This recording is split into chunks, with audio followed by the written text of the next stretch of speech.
Sakto, kaya marunong talaga nito. Ayan na, tatamago na po siya. Papakita ko kayo ng parang pinita na itlog ng ano, tawag dito, sanitizer. Itiklik niya po. Hindi naman umano, pero parang Sinusungkit yan. pagkasaan dito. Oh, sungkitin mo. Okay na yan.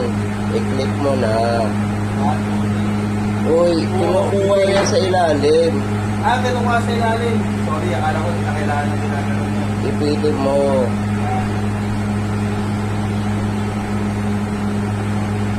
So guys, ito na. Ito na yung kakain natin nangyari.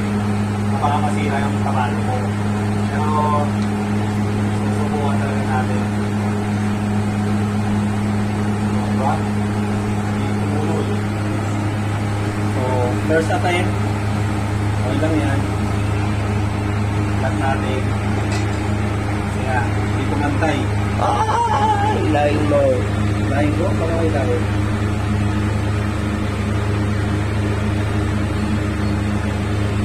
So, nalapat daw natin, sabi ng master natin.